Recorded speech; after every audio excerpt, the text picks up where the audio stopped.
창세기 18번째 시간, 창세기 8장 1절에서 14절까지의 말씀, 하나님이 노아를 기억하셨다라는 제목으로 여러분과 말씀 나누겠습니다. 오늘 본문은 홍수 심판이 끝나고 새 창조가 시작되는 장면입니다. 세 가지 흐름으로 나눌 수 있습니다. 하나님이 노아를 기억하셨고, 노아가 기다림과 확인을 했고, 땅의 회복과 하나님의 때가 왔다라는 것을 보여주고 있습니다. 이 말씀은 우리에게 구원은 은혜로 시작된다. 믿음은 기다림 속에 자란다. 하나님은 말씀과 징조를 통해서 인도하신다라는 교훈을 주고 있습니다. 말씀 함께 살펴보시겠습니다. 네, 지금까지 우리는 홍수의 심판의 과정들을 계속 보았습니다. 그리고 홍수의 심판이 절정에 이를 때 성경은 오늘 말씀에서 이렇게 말하고 있죠. 하나님께서 노아와 방주 안에 있던 모든 생물을 기억하셨다. 여기서 기억은 단순히 떠올리셨다라는 의미가 아닙니다. 노아가 의로워서 성품이 좋아서 기억하신 것도 아닙니다. 하나님은 단지 은혜를 베푸시기를 기억하신 것입니다. 그러니까 구원의 출발은 언제나 우리의 행위가 아니라 전적인 하나님의 은혜라는 것을 생각해 볼 수 있습니다. 하나님께서 기억하신 겁니다. 하나님의 언약을, 그리고 하나님께서 은혜 베풀고자 하셨던 그러한 계획하심을 기억하셨다라는 것을 우리는 생각해야 합니다. 그리고 이 기억은 곧바로 하나님의 행동으로 이어집니다. 하나님은 땅 위에 바람을 보내셔서 물이 줄어들기 시작합니다. 이 바람은 히브리어로 우리가 잘 아는 루아흐라고 하는데 바람이자 영을 뜻하는 것이죠.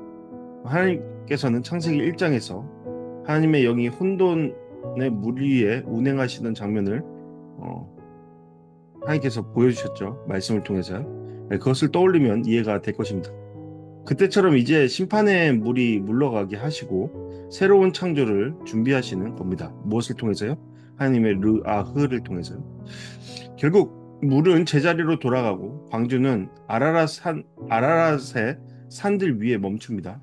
흥미로운 것은 성경은 아라랏산이라고 특정하지 않고 아라랏의 산들이라고 말합니다. 정확한 위치보다 중요한 것은 하나님의 때에 방주가 멈췄다는 사실이죠. 하지만 사람들은 어디에 그 방주가 멈췄는지에 대해서 여전히 관심을 갖고 있습니다. 그리고 머물렀다라는 동사가 흥미롭습니다. 노아라는 이름과 같은 뿌리에서 나왔기 때문이죠. 말하자면 방주가 노아를 곧 쉼을 얻게 되었다, 멈추었다라는 것을 말하는 겁니다. 심판의 물결이 멈추고 이제 노아가 되고 그리고 이제 안식과 쉼이 시작되는 장면을 보여주고 있는 것입니다. 말씀을 보면 노아는 방주가 도착했다고 해서 멈춰 섰다고 해서 서둘러 내리지 않습니다. 노아는 기다리면서 상황을 확인합니다. 먼저 40일을 기다린 후 차문을 엽니다. 그리고 새들을 내보내죠. 먼저 까마귀를 보냅니다. 그런데 까마귀는 이리저리 날아다니기만 하고 돌아오지 않습니다. 까마귀는 썩은 고기를 먹고 높은 곳에서 살 수 있기 때문에 노아가 필요한 정보는 주지 못했습니다. 그래서 노아는 이어서 비둘기를 내보냈습니다. 하지만 비둘기는 앉을 곳을 찾지 못하고 다시 돌아옵니다. 아직 땅이 거주할 수 없는 상태였던 거죠. 노아는 비둘기를 손으로 받아 방주 안으로 들여놓습니다. 노아의 섬세하고 따뜻한 장면을 보여주는 것이죠. 노아는 여기서 또 조급해하지 않습니다. 일주일을 더 기다립니다. 그리고 기다린 후에 다시 비둘기를 내보냅니다. 이번에는 비둘기가 올리브 잎사귀를 물고 돌아옵니다. 이제 물이 줄어들고 나무가 다시 살아나기 시작한 것이죠.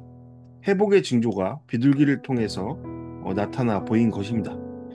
그리고 노아는 또 일주일 기다렸다가 세 번째로 비둘기를 내보냅니다. 이제 비둘기는 돌아오지 않습니다.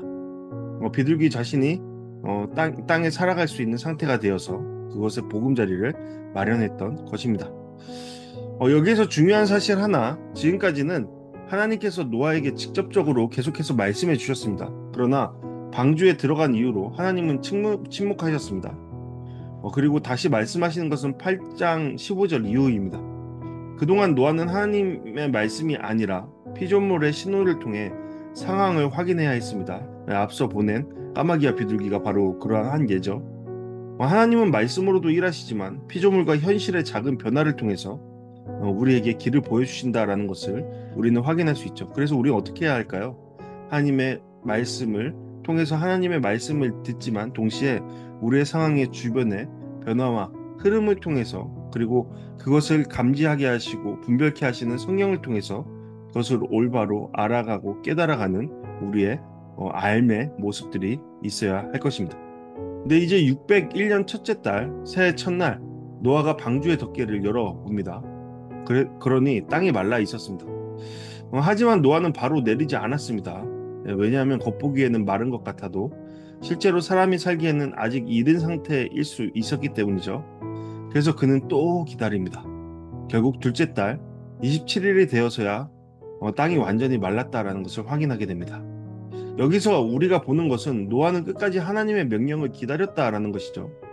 확인하는 건 사람의 몫이지만 출발을 말씀하시는 것은 하나님의 몫이라는 것을 그는 알았던 것입니다.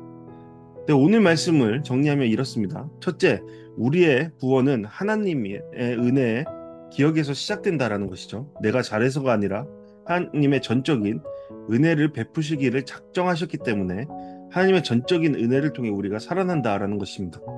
그리고 두 번째로 믿음은 기다림 속에서 분별한다라는 겁니다. 노아의 모습을 보십시오. 노아는 서두르지 않고 까마귀와 비둘기를 통해 상황을 확인하면서 하나님의 때를 기다렸습니다. 세 번째로 하나님은 말씀으로도 인도하시고 피조물과 현실의 징조를 통해서 여러 변화를 통해서도 인도하신다라는 겁니다. 우리도 일상 속에서 작은 신호를 주의 깊게 볼 필요가 있다는 것을 배워야 하죠. 그리고 마지막으로 네 번째로 눈으로 보기엔 다 된 것 같아도 결국 우리는 하나님의 때를 기다려야 한다라는 겁니다. 네, 그렇습니다. 믿음은 하나님 은혜를 베푸시는 주권자이신 하나님의 뜻하심과 계획하심과 일하심을 같이 지켜보며 하나님의 때를 기다리는 것, 기다림 곧 믿음과 같은 것이다 라는 것을 우리는 배울 수 있습니다. 이상으로 오늘 말씀 함께 보았습니다. 오늘 말씀을 통해 함께 묵상과 적용하기를 바랍니다. 네, 첫 번째로 하나님이 나를 기억하신다라는 것을 우리는 기억해야 할 것이죠. 우리는 하나님이 지금 나를 기억하시고 계신다라는 것을 어떻게 받아들이고 있는가 생각해 볼 수 있죠. 하나님이 기억하신다라는 건 단순히 잊지 않고 있다는 정도가 아니라 은혜를 베풀기로 작정하셨다라는 뜻입니다. 내가 잘했기 때문이 아니라 하나님이 은혜를 주시기로 하셨기 때문에 지금 내가 살아 있다라는 것이죠. 이 은혜의 기억을 믿음으로 받아들이는 우리 모두가 되었으면 합니다. 두 번째로 믿음은 기다림의 연속이라는 것이죠. 나는 살면서 조급하게 서두르거나 후회한 적은 없는지, 지금 내 삶에 하나님이 기다리라고 하시는 부분은 무엇인지 우리는 생각해 볼 수 있습니다. 노아는 물이 마른 것을 눈으로 보고도 섣불리 판단하고 그곳에서 내리지 않았습니다. 하나님이 말씀하실 때까지 기다렸습니다. 근데 믿음은 기다림 속에서 단단해지는 것입니다. 지금 나에게 필요한 건 결과보다 하나님의 때를 기다리는 것, 그것에 대한 훈련이라는 것을 우리는 다시 한번 생각해 볼 수 있습니다. 세 번째로 하나님은 말씀만으로가 아니라 피조물을 통해서도 말씀하신다라는 것이죠. 나는 말씀을 통해서만이 아니라 일상 속 작은 징조나 피조물의 소리에 귀 기울이고 있는가 생각해 볼 수 있죠. 하나님은 때로 자연을 통해 또 상황의 변화를 통해 우리에게 말씀해 주십니다. 까마귀와 비둘기를 통해 노아에게 알리셨듯이 우리도 일상에서 하나님이 주시는 신호를 민감하게 읽을 필요가 있다라는 것이죠. 네, 그리고 네 번째로 겉보기와 하나님의 때에 대한 겁니다. 나는 겉으로 다 된 것 같아도 아직 하나님이 멈추라고 하시는 것을 어떻게 받아들이는가 생각해 볼 수 있죠. 네, 하나님보다 앞서가지 않고 있는가? 나는 하나님의 기다림과 하나님의 가라고 하심을 올바로 분별하여 듣고 있는가 생각해 볼 수 있다라는 겁니다. 땅은 겉으로 마른 것 같았지만 하나님이 허락하실 때까지 기다려야 했습니다.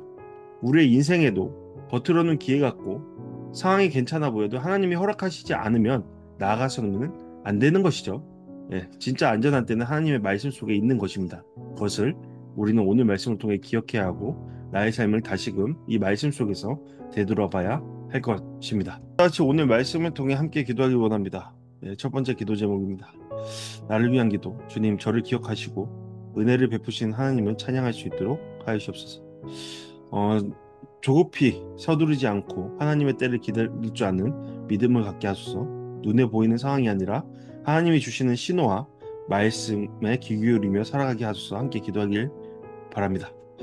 두 번째로 교회를 위한 기도. 하나님, 우리 교회가 조급하게 앞서지 않고 하나님의 은혜의 기억 속에서 인도하심을 따라가게 하소서. 교회가 말씀뿐 아니라 일상의 사건과 작은 변화 속에서도 하나님의 손길을 알아차리는 민감한 공동체 되게 해달라고 함께 기도하길 원합니다. 마지막으로 한 사람을 위한 기도하기 원합니다. 주님, 제가 사랑하는 누구 또한 하나님의 은혜 기억 속에 있음을 믿습니다. 그가 지금의 상황 속에서도 하나님이 기억하고 계심을 깨닫게 하시고 기다림 속에 주님을 신뢰하게 해달라고, 그렇게 살게 해달라고, 은혜 가운데 살게 해달라고 함께 기도했으면 합니다. 네, 감사합니다. 이러한 기도 제목으로 우리 함께 기도하시겠습니다.